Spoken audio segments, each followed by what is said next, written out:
Questions recognized. Thank you, Mr. Chairman. Mr. Patel, before you joined the FBI, you had very strong opinions about what the FBI was hiding regarding Jeffrey Epstein. In a September 2023 interview with Glenn Beck, you said the Black Book is under the, quote, direct control of the director of the FBI. In December 2023, you said, let us know who the pedophiles are. Even for a short time after becoming FBI director, in February of 2025, you tweeted, quote, there will be no cover-ups, no missing documents, no stone left unturned. In June, you told Joe Rogan, quote, we've reviewed all the information, we're gonna give you every single thing we have and can. But then suddenly in July, everything changed. You and Attorney General Pam Bondi released one video and said that there was nothing more to see. Your July memo says you uncovered more than 300 gigabytes of data and physical evidence, but that you had decided no further disclosure would be appropriate or warranted. That is a quote.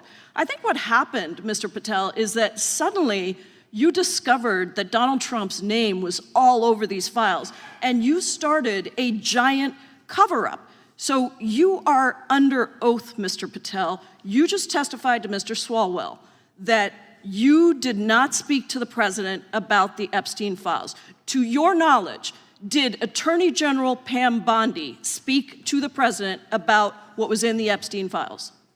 I can't speak for Attorney General Pam Bondi. So to your knowledge, you don't have any information. The question was, do you have any knowledge? Do you have any knowledge? I can't speak. You are refusing to answer the question, so let me tell you that the Wall Street Journal reported that in May, Bondi told Trump that he was in the Epstein files, and at the same meeting said that the DOJ did not plan to release the files. Yesterday, you testified to Senator Kennedy that there was, quote, no credible information that Epstein trafficked girls to anyone else, and that you have, quote, continuously and publicly asked the public to come forward with more information, and we'll look into it. Today, in response to Mr. Massey's question, you appear to say that the survivors were not credible. These are survivors. That's not at all what I said. Okay, great. I'm going to ask you this in a second, but let me tell you about the survivors, and let's bring them up here into the room. These are women who came to the Hill and testified that they were groomed and raped at the age of 14 and 16 years old, and they called to meet with the president and to meet with the FBI and to have people investigate their claims. Some of them have never testified before. If you are so interested in getting the public to submit any information, why have you not met with them? You said you haven't met with them. Have you met with them? I'll give you one more chance. My job as the FBI director is to invite all investigative leads. Is the answer yes or no to whether or not you met with these women who were sexually abused and raped? Any insinuation by you or any people on your side that I am not manhunting child predators and sex traffickers, just look at the stats. Patel, and you talk about cover-ups, man. Mr. Chairman, you talk about cover-ups. And I will take as much time as I want. Where were you during the Obama and Biden administrations when these so-called cover-ups were going on? Why didn't anyone in those administrations talk to any of these purported witnesses? I have some regular order, every single person to provide credible information. Time belongs to the gentlelady from Washington. And I'm going to take another couple of minutes. When you accuse the witness of something, he's allowed to respond. That's how it works. Listen, he didn't even, excuse me, Mr. Chairman, you have always been fair. But this is not fair. And you will get no, this is my time, and he said that the witnesses were not credible. Seconds of time. I'm going to get an additional minute of time because that's how much time he took. You won't get a minute. You'll get some seconds. What we think is under 5 minutes. You don't get to demand how much time you get. That's not how it works. Mr. Patel, are the victims of the Jeffrey Epstein horrific trafficking ring, are they credible? Any person with information about ongoing sexual trafficking. I'm asking you if they're credible. Ma'am, I'm commenting on the evidence we have.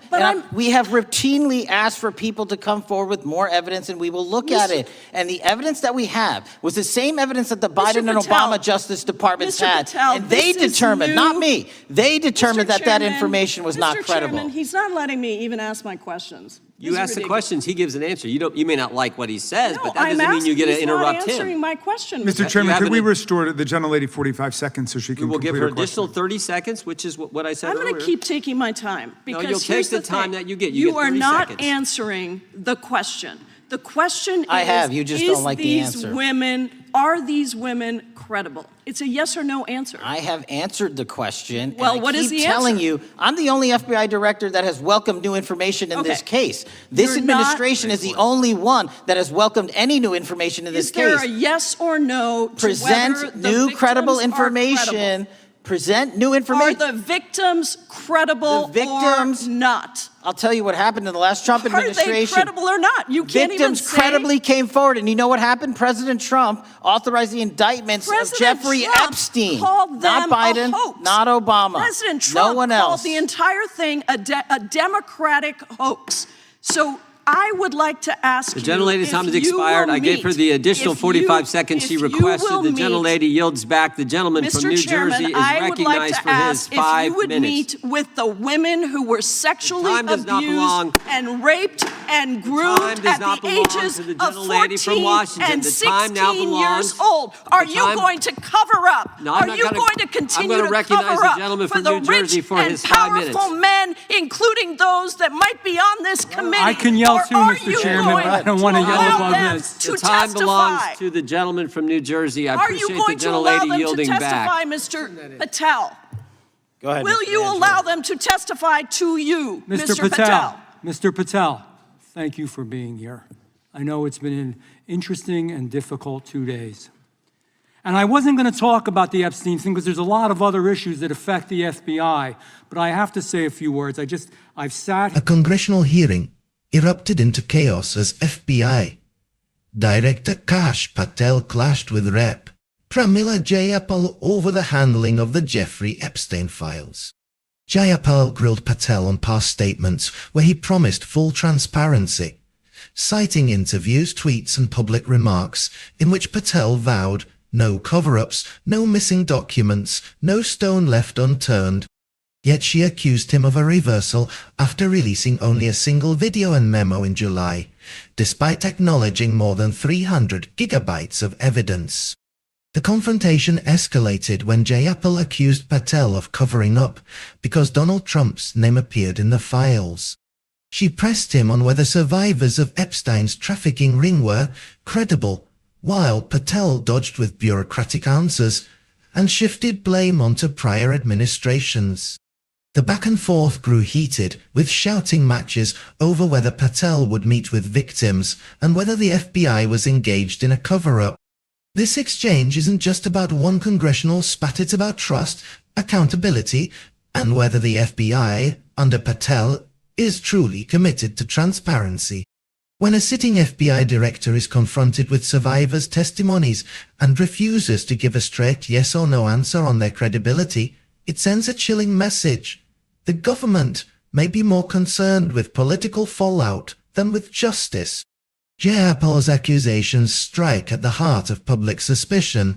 Patel's own record of bold promises telling Glenn Beck, Joe Rogan, and the public that every file would be released stands in stark contrast to his July memo declaring no further disclosure would be appropriate.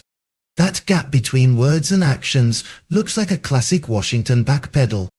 And when Trump's name surfaces in the accusations, the narrative of a cover-up becomes even harder to dismiss. For ordinary Americans, this fight raises two urgent questions. Are our institutions shielding powerful men from accountability? And are victims once again being silenced? Survivors testified that they were groomed and raped as children. To see their credibility questioned in real time by the FBI director is not only shocking, it risks re-traumatizing victims while reinforcing the perception of a two-tier justice system. This moment reveals the stakes. If Epstein's files remain hidden, it won't just be a scandal, it will be remembered as one of the most blatant government cover-ups of our time. And the fact that the fight between Patel and Jayapal went wild is proof of just how raw and unresolved this issue remains in the halls of power.